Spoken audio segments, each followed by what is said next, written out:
Hi, and welcome. I'm John Rizvi, the law firm growth professor. For my returning visitors, I'm glad you're back.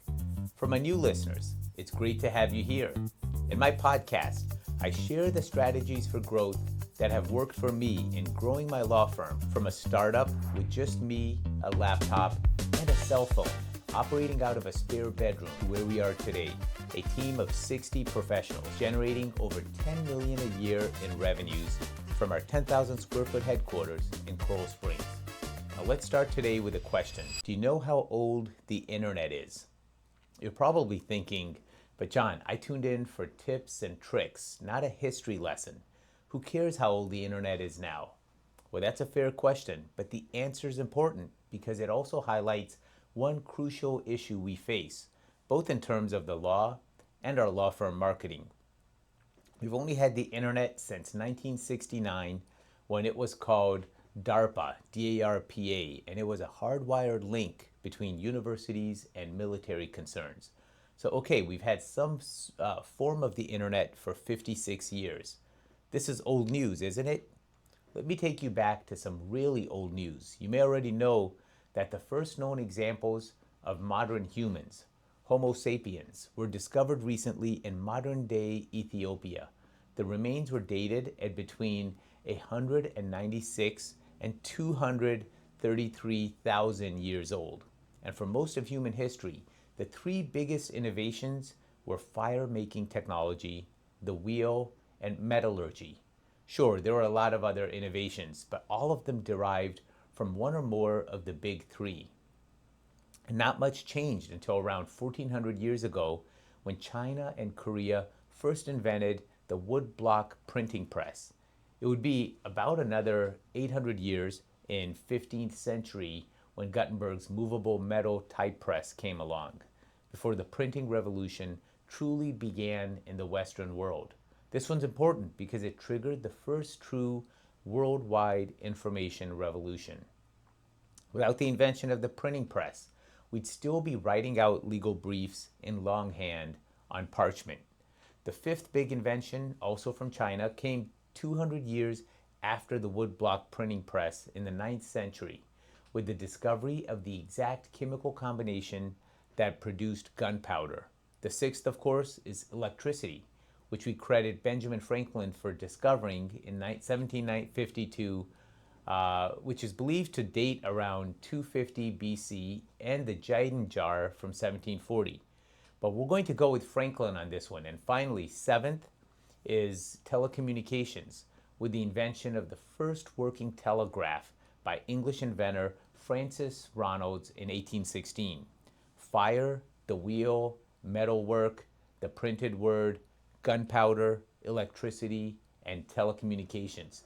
These are the 7 innovations that would irrevocably change the world. And to this day, no one has come up with an invention that could even come close, except for one, and I'll get to that in a moment. So let's do some back of the napkin math here. First history, and now a math lesson. John, are you even paying attention to what we're here for? I am, but we have to take the trip so you can see where this is going. Let's say that humanity started 215,000 years ago, just to split the difference on the dating of the Ethiopian remains. Now, as a thought exercise, we're going to compress that 200,000 years and change into a single year. And we're going to pretend the clock just struck midnight on New Year's Eve. Stick with me here. If we run the numbers and stick with the humanity that, assuming it just turned 1 year old, Asia has had the printing press for about 42 minutes. Gunpowder for 36. Europe got the printing press 19 and a half minutes ago. Most of our major technological advances since the printing press have come along in the last 11 minutes. We worked out how to harness electricity 7.5 minutes ago, and we rolled out functioning telecommunications about 6 minutes ago. And we've only had the 8th big innovation for about 90 seconds. If you're playing along at home, you're probably wondering what the 8th one even is. After all, we've covered all the real game changers already, right? Nope, because we haven't talked about the internet. Come on, John, that's the obvious next step after electricity, the printing press, and telecommunications. You're not even trying here.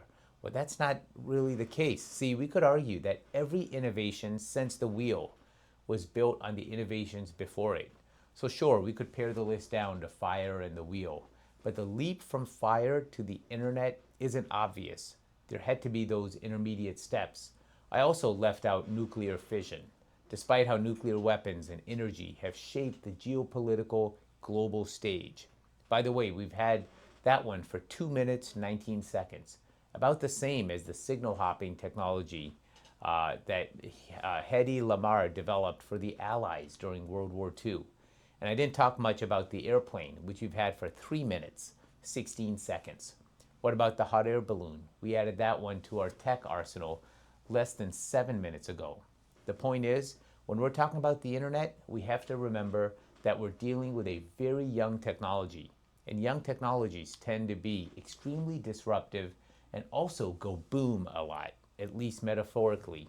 So to stick with the metaphor, as a species, we've only just noticed that we have the internet, even as it's completely reshaped our world and how we transmit and receive ideas and information. Forget the Wild West. We're still swimming in the primordial soup. Okay, fine, I get it. But what does this have to do with internet marketing? On the species level, our instincts haven't evolved much in the past 200,000 years. We're only designed to process so much information at one time, mostly what's right in front of us, because we're very visual creatures. Too much stimulus overwhelms us and makes it impossible for us to positively identify positive stimuli among all the visual and audio noise. Don't believe me? Go into a crowd. I know the idea makes me cringe too, but seriously, go into a crowd like a parade. Or maybe a better example would be the Fremont Street experience in Las Vegas, say at 7 on a Saturday night. There's a lot going on. Signs everywhere, flashing lights, music playing, people moving in every direction, shouting, calling, trying to navigate the crowd, cutting in and out, street vendors and hucksters. Just getting the 6 blocks from one side to the other can feel like an endurance challenge. That's if you're someone who likes people and is extroverted as a rule. If you're an introvert, it's too much. There's so much happening, in fact, that many people get overwhelmed. And guess what? The same thing happens online. But John, they're not the same thing at all, you might be saying. Well, that's true to a point. In theory, online, we have control over what we look at and what we respond to. We can just ignore the unnecessary stuff, or so we think. In reality, our senses are working overtime. If we see lots of things that flash or are colored red, or there's a lot of banners and inserted ads from conflicting signals coming from the screen, we get lost. We're reading and we think we're retaining the information, but all the background clutter is stealing our attention and our capacity to really engage with the content. If you've ever closed a web page, thought for a second, squinted up at the ceiling and said, "What the hell did I just read?" You've experienced this for yourself.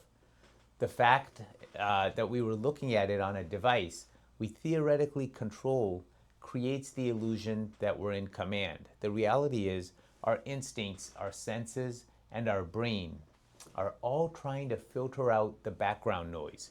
But if there's nothing but background clutter, you're less likely to be able to retain the information you're after. Motion is commotion, which is why most professional web designers say to keep it simple. The result when you're looking at a lot of ad and marketing banners is that you don't really see any of them. Your brain filters them, processes them, and marks them as irrelevant and moves on. It happens very quickly, so fast you likely won't even notice that it's happening. What happens is you get a kind of tunnel vision that makes it hard to focus on your intended goal, the content that you're after. So what? The point is, our senses haven't developed at the same pace as technology. We keep trying to pack more and more information into a more compact space to free up space to deliver, you guessed it, more information.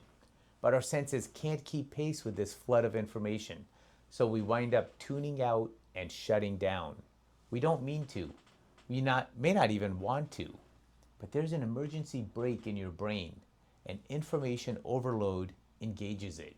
So the information gets lost, it loses impact, and it becomes white noise, and it vanishes.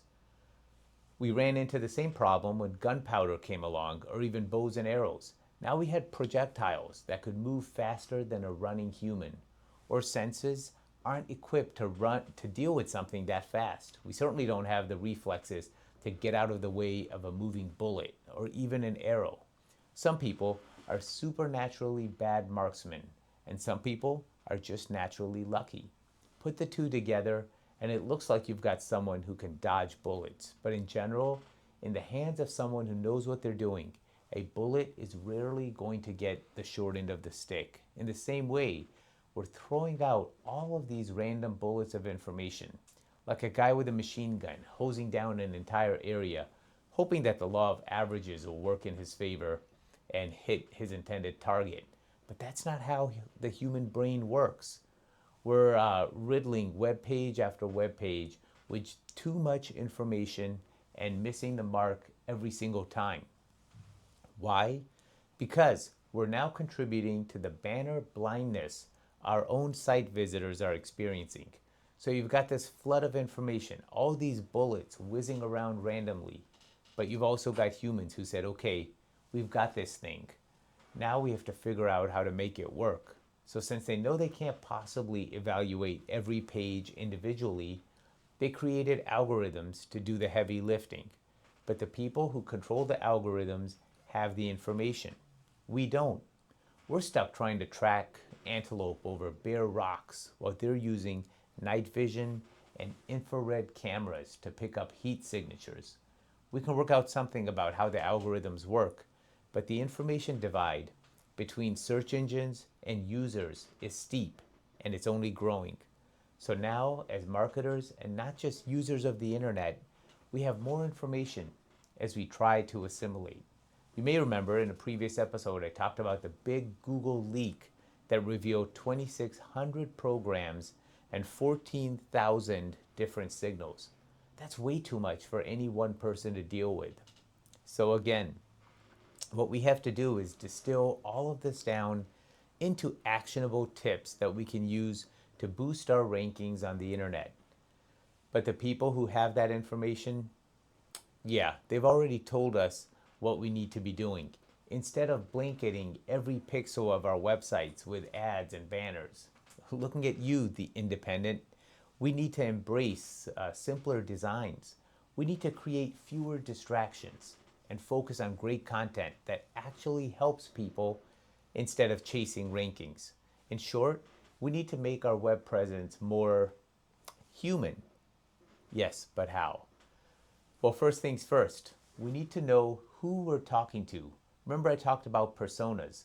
These come into play here. Again, you're probably sick of me talking about it, but you need to get used to it because this might be the single most important tool in your kit. You've got to know these personas inside and out. What are they struggling with? What are they afraid of? And what makes you the best person to help them navigate it?